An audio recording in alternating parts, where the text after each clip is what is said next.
Welcome back to A People's Guide to Publishing. I'm Joe Beal, the founder and CEO of Microcosm Publishing and Distribution.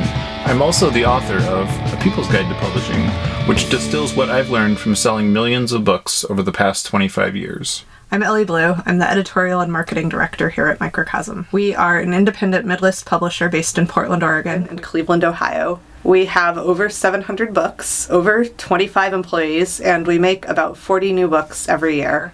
And we distribute thousands of titles from other publishers. We started this podcast so that we can share what we've learned with newer publishers so that you can learn from our mistakes. Or maybe you just want to understand the publishing industry. This week on A People's Guide to Publishing, we have guest star Eric Sandy, author of the brand new book, Speak in Tongues, which commemorates Cleveland, Ohio's perhaps most infamous DIY punk club, as well as like Puppeteria and place where films were shown and general. How do you introduce Speak in Tongues, Eric? Well, it's interesting because I've ended up speaking to a lot of people who really didn't know anything about it, and maybe that's an age thing more than anything, but I've kind of just tried to make the point that it was a sort of underground, certainly not a mainstream music venue first and foremost, I guess. B, I also like to mention that people did live there too. This was a home to many people, and there were sort of waves of people that came and went.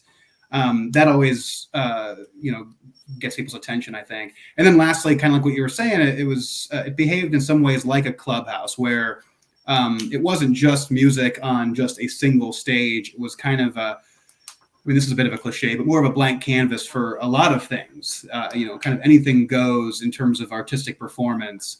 And then lastly, I would just say that it was kind of on the edge of town in Cleveland in the 90s. Here we are in 2022. This particular building is now kind of in the middle of a bunch of development and buildings that used to not be there. But at the time, it was kind of on the outskirts of the near west side of Cleveland. And at least in Cleveland, that shorthand explains a lot of the kind of place this might have been. I loved in your Sean Carnage interview that you talked about that you were a crime reporter and a politics reporter. That was the bulk of your work before your boss during your golf outing had talked to you about maybe writing a piece about this punk club you had never been to. Yeah, exactly. A little bit of a 180, such as the nature of working in the alt weekly world. You end up wearing a lot of hats. And that being said, along with the crime and political stuff and courts reporting, I did a lot of music writing too. The other asterisk I'll put on that is that almost all of the music writing was in like the jam band world. Stuff like Fish or like Dead and Company or Humphreys McGee, none of whom played or would have played at Speak in Tongues. So even still, coming from a bit of the music pages in the magazine, was a bit of I'd only really heard the phrase Speak in Tongues in passing in talking about shows from the 90s. And yet I think my editor in bringing this up, I think made a really good call. I had been looking at doing an oral history because I was interested in the format and had a couple other ideas. And it's kind of a complicated format to get into, and we could certainly talk about that. But yeah, it was sort of his suggestion, and yeah, it was kind of great to just be able to dive in a little blind early on and take it all in kind of at once. What got you interested in writing this story? Yeah, so. I worked at the Alt Weekly in Cleveland for a number of years, and along with a lot of the courts reporting and public corruption, features that I was writing, I did a lot of music writing too. We had just the classic concert previews and music listings that you'll find in any Alt Weekly around the country, at least the ones that are still being printed. And so just that alone, I love writing about music, but also just in the Alt Weekly world. There were several generations of alt weekly writers and editors that had kind of preceded me. So I was kind of plugged into a slightly older crowd that was already predisposed to the kinds of stuff that would happen at Speak in Tongues. whether that was like sort of hardcore music or film, or again, just sort of, now I'm going to sound like an old man, but kind of an edgier lifestyle. That Speaking Tongues came up a lot in conversation. I'm a little bit on the younger side, and I feel like I, didn't really catch the wave. One question I kept asking myself along this process was like, would I have hung out there? And I mean, who knows? But there were definitely plenty of bands that would have drawn me there. But it definitely had its own flavor. But in terms of what really drew me to write about it, I was trying to work on an oral history. That was just a format for a feature that I wanted to write as a cover story for Scene, and had a couple subjects in mind, a couple sort of interesting eras in local Cleveland history that I thought could have been really interesting and still could be. But my editor suggested Speaking Tongues as something to just sort of go out and plumb the local community, talk to a bunch of people, and organize all those interviews into a coherent timeline, which, that first version ran in 2016 and talked to a number of people at the time, had a lot of fun with it. I mean, not only do I think that it fits into Cleveland history in a very important, significant way, which we can talk more about, but I also just think some of the individual stories that came out of these interviews were incredible, just crazy, fun, outlandish. And as I was doing these interviews, what I liked most was that everybody kind of remembered them slightly differently, and yet they were clearly talking about the same thing, which made it really fun for me to edit. So I think it worked really well as an oral history. It's not too far in the past. You're not losing people's memories completely. Everyone's still around, and many of these folks are in Cleveland still doing creative things. So there was a lot of relevance to the project, and it also just meant a lot to everybody. This was not just these were not just like half-baked conversations about something that happened in the past. This was, I wrote in the intro to the book that a lot of what I'd been working on was public corruption stories or courts reporting, writing about criminal or civil cases that deeply affected individuals and changed their lives, usually for the worse. And it was very similar with this. A lot of these interviews were incredibly, meaningful to the people who were there and talking about it. It was an important part of their lives. Right. Hopefully not for the worse. Right. Well, I mean, I guess you take the good with the bad, but generally for the best. Yeah. It really set the foundation, I think, for a lot of people's creative lives. Yeah. So, how does this tie into Cleveland's bigger history and bigger story? Yeah, I mean, so Speaking Tongues as a venue and as a concept sort of came to be in the fall of '94, which in Cleveland is kind of a pivotal year for downtown development. This was the year that the new baseball stadium was built pretty much just down the road. And there was a lot of money flowing into a particular area in downtown called the Gateway, which is basically sort of the area that's built up around the basketball and baseball stadiums. So pre-LeBron James, '94 was a huge turning point year for Cleveland and for the narrative about, Cleveland can sort of return to a former glory from, its mid-century heights. We're going to bring people downtown. We're going to win some championships with our teams here, and it's going to be great. And yet, Cleveland's always had that sort of chip on its shoulder, aspirational, reach exceeding their grasp kind of mentality. And so you have all that going downtown. That's like 40 blocks west of where Speaking Tongues was. At Speaking Tongues, you have a very quiet thing that's beginning to happen, and it's similarly, although in a very sort of Generation X, almost like slackery mid-'90s attitude. It's not trying to go win a title in the NBA or anything. It's just, let's just have a good time and do what we want to do here. We're trying to make incredible performances happen, and we want to sort of live here and create this immersive atmosphere that didn't really exist anywhere in the city. Some of the events that preceded the opening of Speaking Tongues were literally just like pop-up events and like underneath highway overpasses. And finally, they found this little this building. So I think it allowed a degree of creative expression that harnessed the energy and maybe the frustration of living in a city like Cleveland that has such aspirations, but isn't a New York City. It doesn't have a New York City art scene per se. And not that we'd want to, but, the city wants to reach for something more. So there's an inborn frustration here, I think, among Clevelanders. And I'm definitely not even saying that as a bad thing. I think it's an important characteristic of living in this city. And perversely, I feel like we have kind of a pride about that too. And that I think that came out, and in not just the operations of Speak in Tongues and like the day-to-day operations makes it sound like a corporation or something, but just the day-to-day goings on at Speak in Tongues, but also the art itself and the music. I think you have this great little melting pot of frustration combined with ambition, combined with incredible creative latitude. And it seemed like, to me, it was like after the bankruptcy and sort of the like resurgence afterwards, like people had really moved out to the outer ring suburbs. And so it seemed like 94 was sort of the beginning of repopulating the city.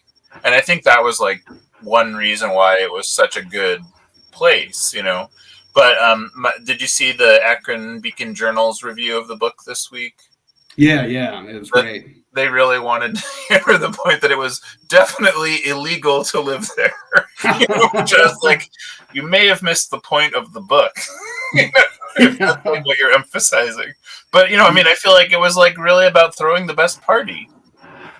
Yeah, definitely. I think that's one important lens. Like what I was just saying, and certainly what a lot of folks said, can sound very like high-minded if we're going to go like analyze this. But at the same time, it's exactly true. It was a great place to throw a party, and this was not a house in the suburbs. It wasn't even like a house in the city. It was the former Ohio Communist Party's headquarters, where shows were going on the third floor, shows were going on the first floor.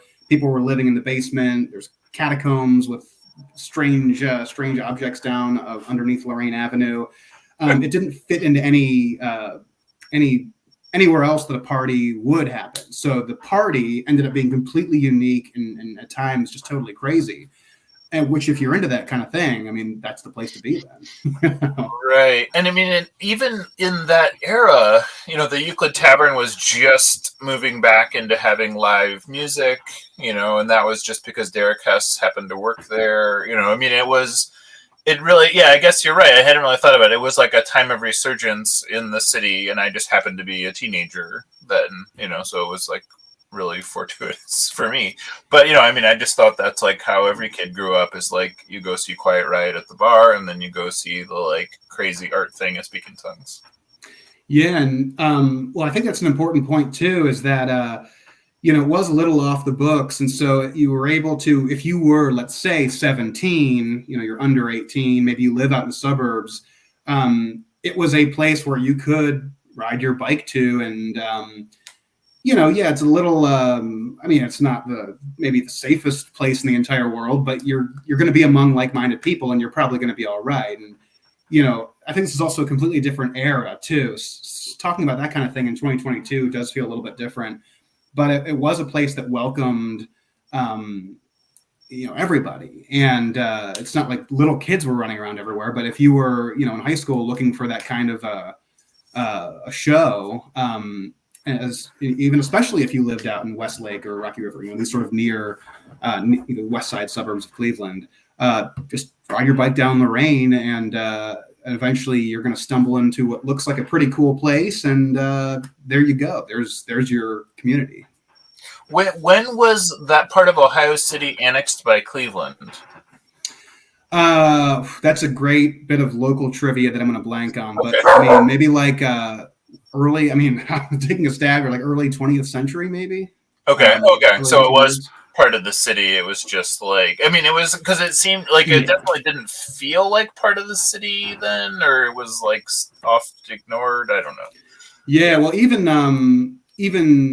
like the heart of Ohio City, which would essentially be like West 25th Street. It's not like that was even all that bustling in 95. In fact, if you go a few years earlier. It's just sort of like kind of like a dead zone in some ways, and pretty rough. Actually, one of the things that I was thinking about for the oral history was like the early years of Great Lakes Brewing Company. This was something that we had talked about a number of years ago, and there's plenty that's been written about Great Lakes, and they kind of got West 25th Street started. Although, I mean, that's a completely different neighborhood landmark than what we're talking about here. Okay. And so what were the things that surprised you the most in your reporting? Yeah, I mean, honestly, the things that surprised me the most and intrigued me the most really were like the lifestyle type stuff. Meaning literally the people living there and putting their like lives on the line to keep this thing going. There have been a lot of other great venues in town, but they function like businesses because they are. And because this wasn't necessarily a business, and it took a couple different forms over the years, but was never really a business, it operated completely differently. And so this idea that people were living there and reaching out to bands and claiming nights to book shows and sort of take the lead on any given night to develop a really interesting show and then put it out there for folks to come by. I mean, that takes a lot of initiative. That is, it's easy to say that, they're just, just a bunch of kids throwing a party here. And I think that is one way of looking at it. But this is not like the easiest thing in the world to do, to move out and put up a little drywall and find a little place in this. I think basement might even be a charitable word, and live like next to a boiler for a few years, and all kind of pre-internet too, go out and try to find bands and bring them in. You have to love it. You have to deeply care for it. And you have to be willing to put up with a lot of like frustrations. This is not like, the most comfortable way to get by. That to me, I think, is probably the most compelling thing. Now, that in itself isn't really unique to Speak in Tongues or to Cleveland. It's kind of unique to the scene and maybe unique to the time period, or earlier. But I thought that was the most interesting part of most of the conversations. And honestly, even talking to people who didn't live there, I really enjoyed just getting their impressions of the place. The music is a whole separate thing, and I mean, there's plenty of good stuff to talk about with the music there, but just that sort of the humdrum daily existence of Speak in Tongues is kind of unlike anything I had stumbled on in any other reporting I had done. Do you think it would have been easier or harder to write it if you had been involved or really even had any involvement with Speak in Tongues at the time? Yeah, I mean, I feel like I kind of brought this up in a lot of calls with a lot of folks that I talked to, and my response, I feel like would have, and maybe still is, would have been that it would have been easier to write had I been there. And I kept feeling, and this is something that I think just happens in any reporting project, but kept feeling a bit of that like imposter syndrome. And, I'm poking around in some history that I can't ever really vividly claim any first person experience with. But then again, almost any reporting project, you can say the same thing. So I thought that was a little tough, but a lot of people that I talked to thought that I was in a very unique position to be on the outside looking in with no preconceived notions, no awareness of any of the, maybe the inner politics of Speak in Tongues. I know especially later on, there were, lines in the sand being drawn between I wouldn't even say factions, but just there was a lot of interest in a lot of different interests in the place at that point. And some were competing and some weren't. I wasn't really privy to a lot of that and certainly wasn't involved. And so I think that in the end, that was probably helpful. But I had a few of the people who were very close and lived there. I had them literally just walk me through Speak in Tongues. Like, imagine yourself walking through the front door and just tell me everything you're seeing. And I did that a couple times. And, Danny Noonan's version of that is in the book, kind of paraphrased. But that would have been pretty nice to have been at least to have walked through it once. That kind of vivid first person stuff would have helped a lot. Mm-hmm. Yeah, I mean, and I feel like people always want to reduce it to the music, which I feel like is to completely miss the point of the place. And then on the other end, part of the reason for that is that the way that Ron put it was that there are 4 different speaking tongues, and only one of them was photographed. Yeah, right. Did you run into any of that where you had just people that had completely, they had only seen like a narrow sliver?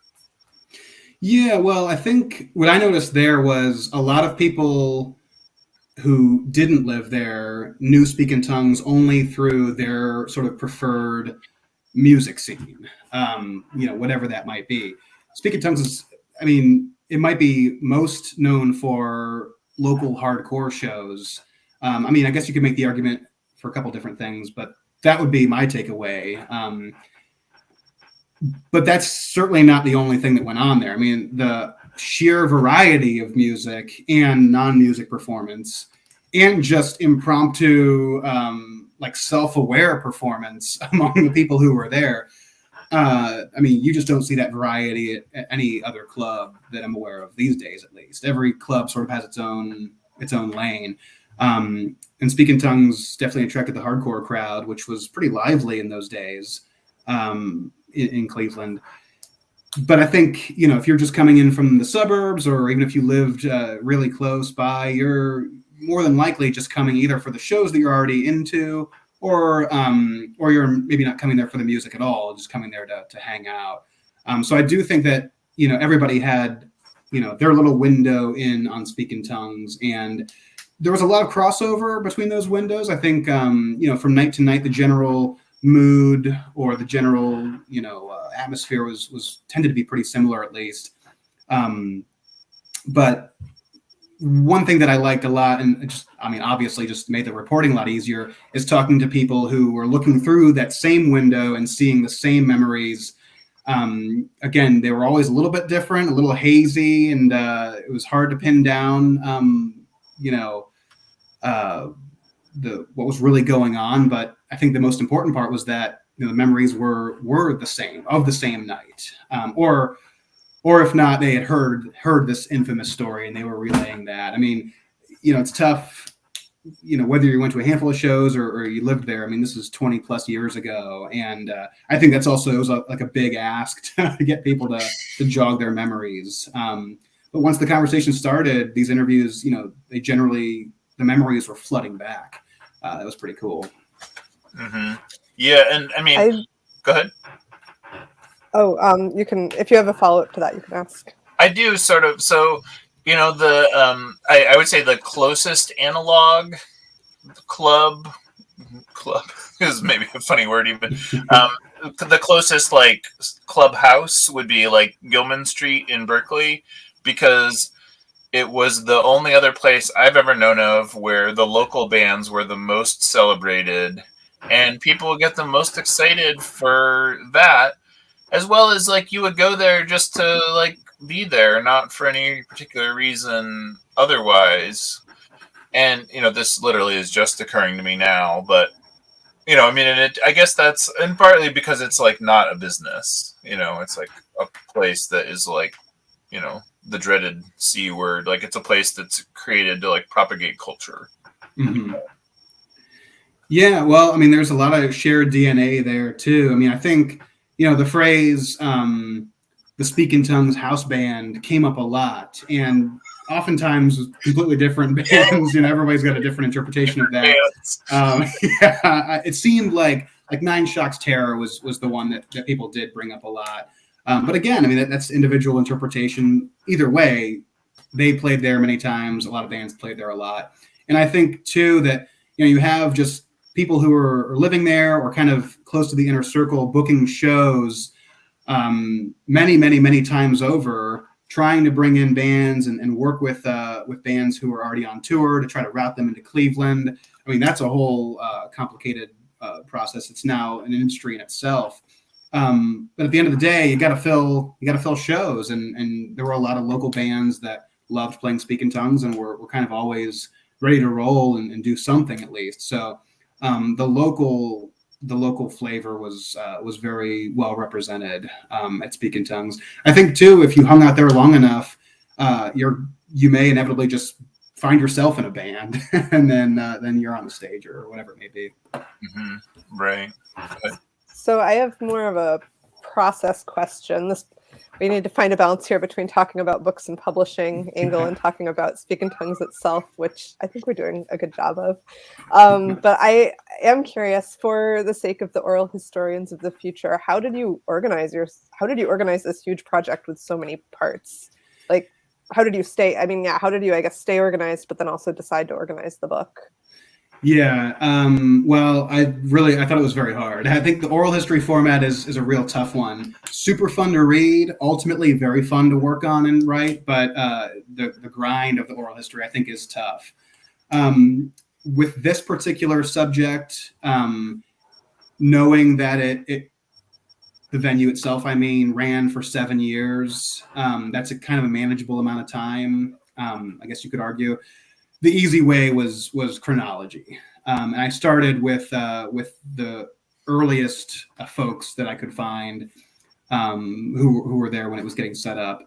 Very quickly, I learned that there were kind of several waves of folks who kind of moved in and created a different version of the Speaking Tongues culture. And then after a year or two, they would move out and a new wave would move in. That was super interesting to me, learning that and how quickly like these little mini generations unfolded at Speaking Tongues that were all slightly different.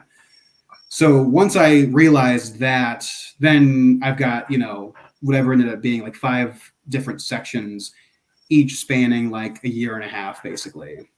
So that was a good way of doing that. And then as I'm gathering these interviews and transcribing things, I'm making notes along the way of like chronologically, where is this going to fit in? Because it wasn't so cut and dried that, person A only shows up in the first section and then person B is here in section 2.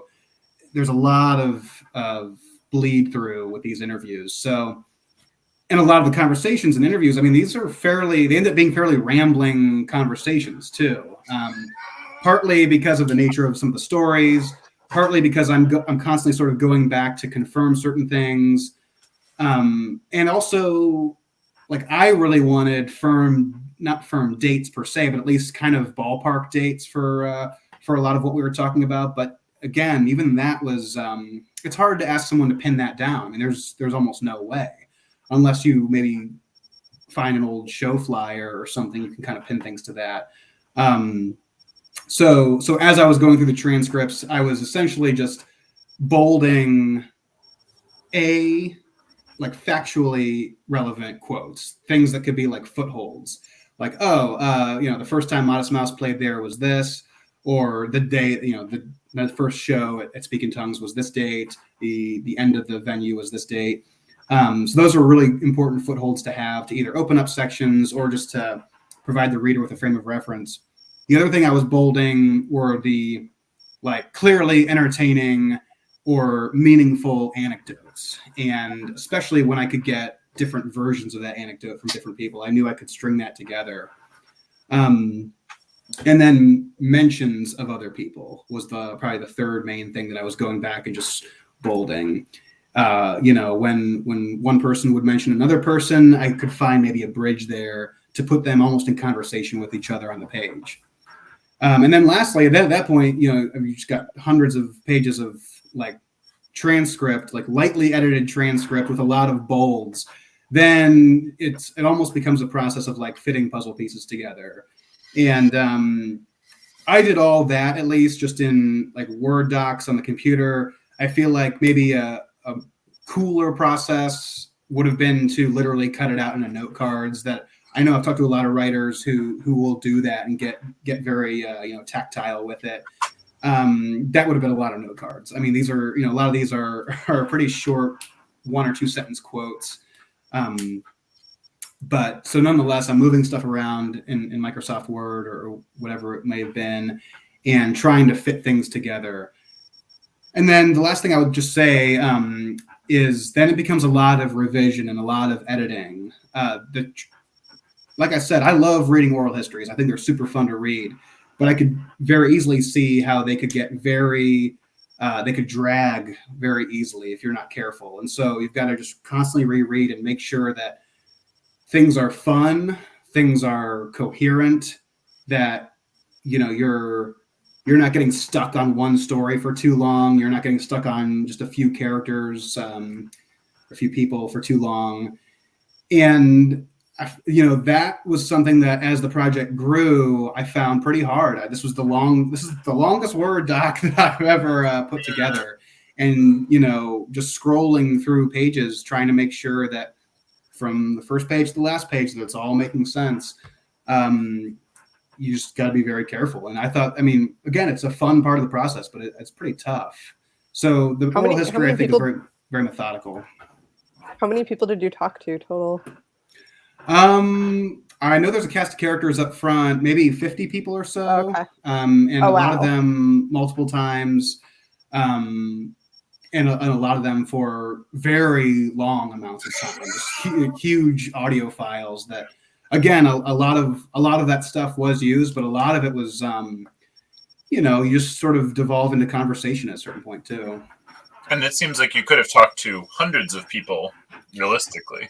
Yeah, that was one thing that Sean Carnage had asked was, what's on the cutting room floor, or what did you just not get to? Would there be like a second edition or something like that? And this is an oral history of a place, and I think, like I said, I think either at the end or the beginning, I feel pretty confident that it does justice to at least the memories that I was privileged enough to hear. But yeah, there's, this is a complex, very dynamic little ecosystem, and there's a lot of different oral histories that could probably come out of it.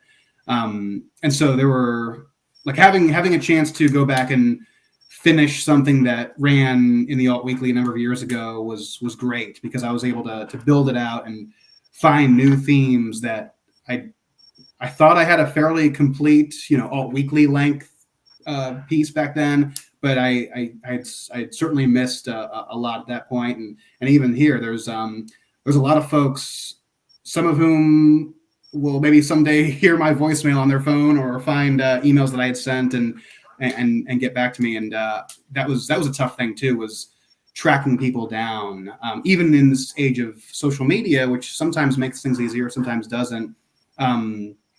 It's tough. Speaking Tongues, as Sean Carnage had said, has escaped the future, and it's very diffuse now. It's hard to pin everyone down and bring them back into one place. Yeah. Were there stories that people were protective of? There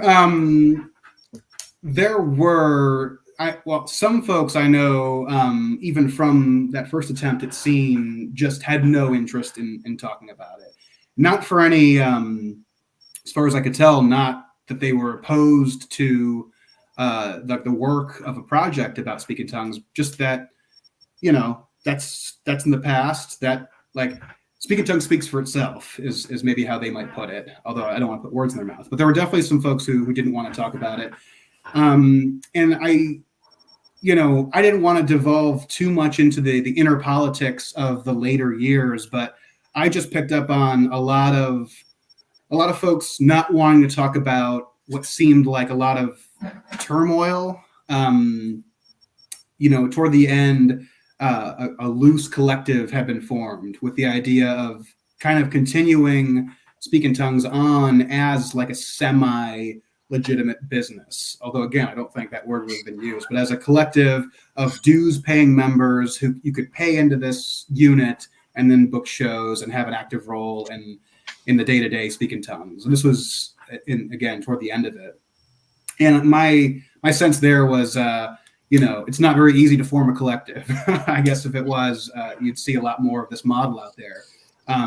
You end up getting a lot of toes end up getting stepped on. And I think there was a lot of static around that general idea that people were protective of, because it could quickly again devolve into almost like bad mouthing something that they didn't want to badmouth. It wasn't that there was bad blood, but it's almost like there's other ways of talking about this era of speaking tongues, and that's how a lot of people kind of approached it.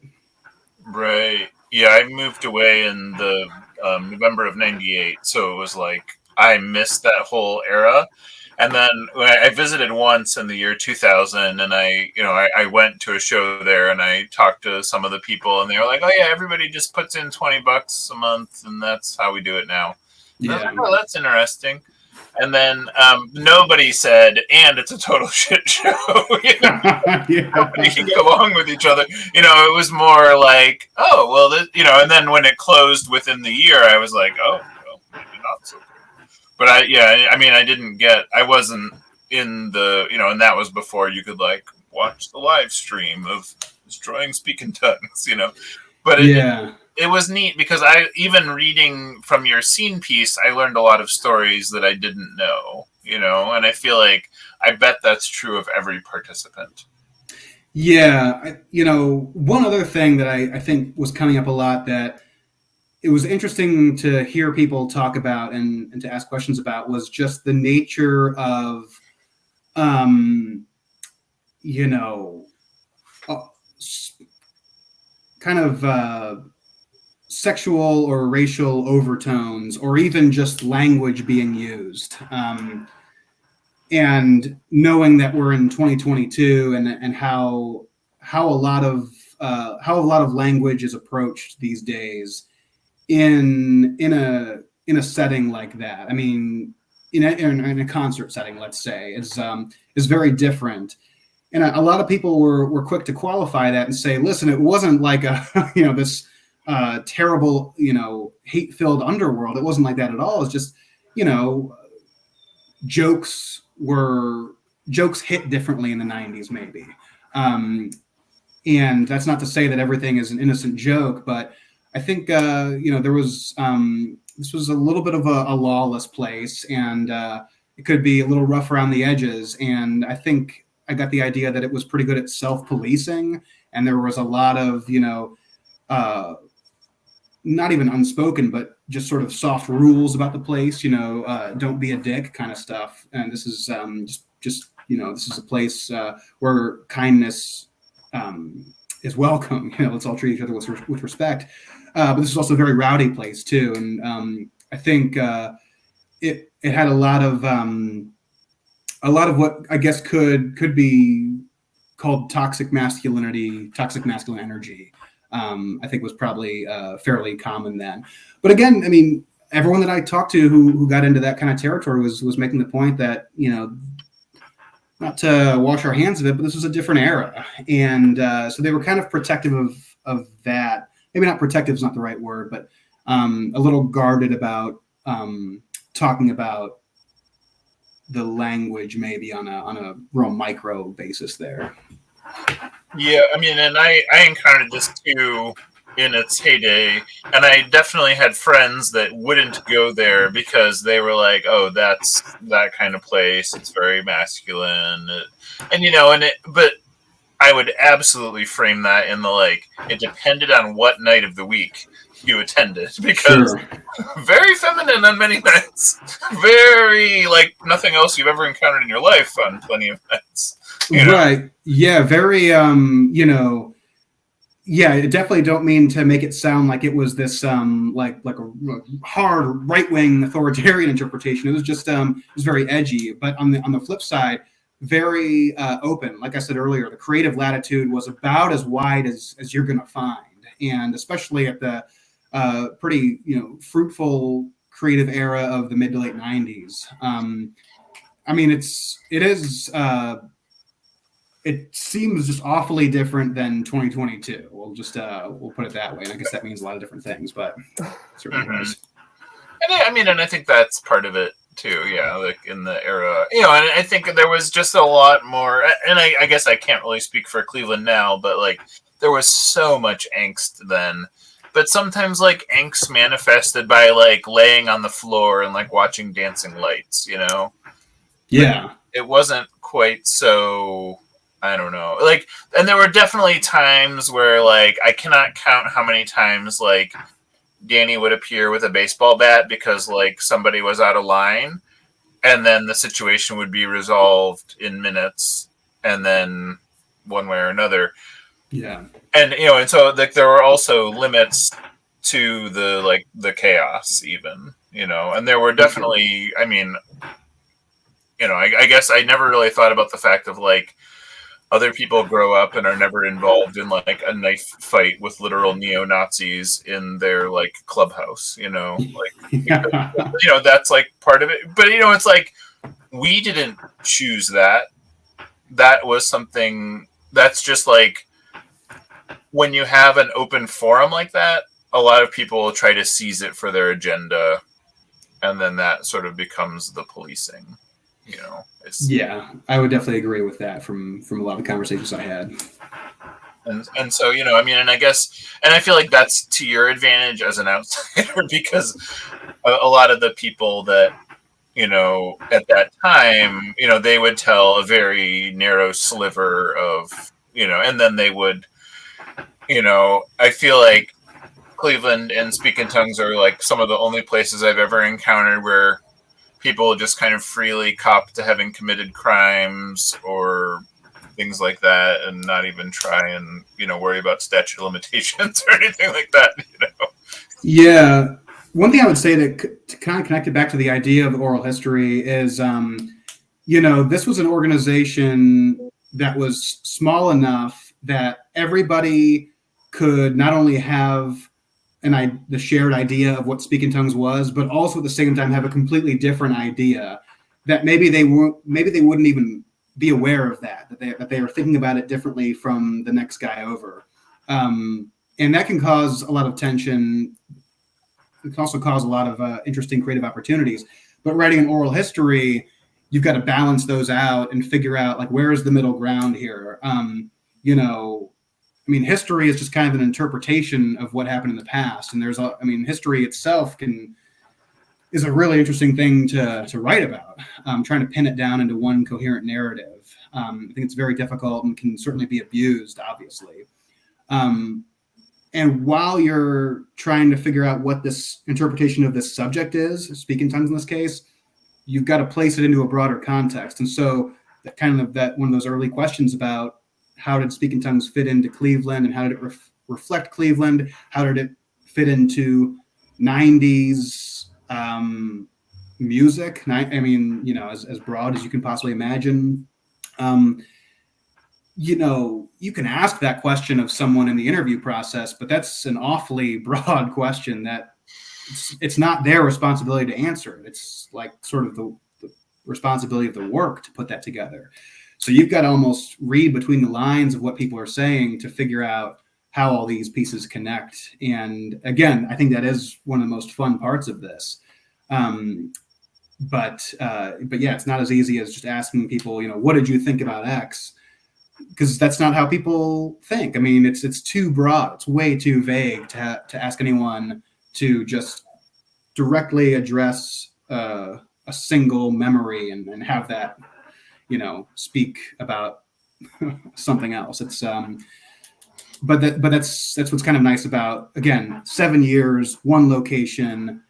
There's a lot going on there. I think obviously way more than that's even in the book, but that's a pretty manageable slice of time. Dan Santoven, who was a second generation person running the place, as you might put it, he's talked about writing a book about it for years and years, and and I feel like one of the more crippling aspects for him was that, like, he basically wants to be an encyclopedia. Like, he wants it to be like, and then this happened, and then this happened, and then this is why and I feel like your major advantage was that you didn't try to be encompassing. Mm-hmm. And do you read a lot of, like, music, oral history books or things like that? Or, like, did you have a muse when you were approaching this? Yeah, I've read a handful. Again, a lot in kind of the jam band world. I actually just finished one. I'm going to draw a blank on the author, but it was about, like, the early development of the rock concert. How did this idea of rock concerts come to be? One thing that I did read, though, along the way, fairly recent, well, I guess it wasn't that recent at this point, but along the way as I was working on this manuscript was Sam McPheeter's book, Mutations, and then there's a subtitle too. But that was extremely helpful, just about these reflections. It wasn't oral history per se, but these reflections of life in the hardcore scene, a little earlier than Speak in Tongues, but still capturing some of those same themes. That I found really interesting. He ended up referencing Brian Chippendale from Lightning Bolt, who had a terrific essay, which I did quote in the book, about a spot in Providence, Rhode Island called Fort Thunder, where he lived. And that just got me thinking about so many different things. I mean, then there was a whole bunch of side research I was doing that didn't really, get into the book per se, but really helped me get into the mood. I know I mentioned in that Sean Carnage interview too that I was just constantly playing bands that were coming up in conversation, stuff that I may not have listened to normally. I mean, I'm somewhat familiar with the hardcore and post-hardcore stuff. I listened to more of that in college, at least. So I'm into it. So it was fun to listen to a lot of that stuff. But yeah, as far as like, those were some of the more specific creative influences. And, to get back to process, I guess, I do think you need to have those kind of influences. Like, as you're doing a project like this, you got to be doing some relevant outside reading that can kind of get you in that mood. That definitely helps. Yeah. And it seems like Sam McPheeter's is generally misunderstood, like his character is misattributed. He's often treated as like he's like this cold, mean person. And I feel like there's an analog to Speak in Tongues where it's like people will see it through a very narrow window and then judge it based on that. And I think a lot of that, what he did with that book, Mutations, is that it really helps to be like, no, I am this much bigger person, which is similarly like what you did with your book. Yeah, I like to think that, because again, it's coming out now, and I think in talking to a lot of people since it's come out, a lot of people are very excited to have this connection to their own personal memories. But I am eager for it to fit into that broader history of Cleveland, and I've loved hearing from people who had no idea what it was, or even people who know me and knew I had a book coming out. Like, oh, it's about, what is it about? Certainly unexpected. Like, right. So that's been kind of fun. And, people who were here in Cleveland in the 90s had no idea this was existing, but have been super excited to learn about it. I think, that it, like we were saying earlier, it's an incredible era of Cleveland. And if you know one thing about Speak in Tongues, maybe you've heard one crazy story where, someone got their ass kicked, or the cops showed up, or knives came out, or some crazy show happened, or fireworks went off, or the cats. The cats are really the most memorable things from people who knew the place.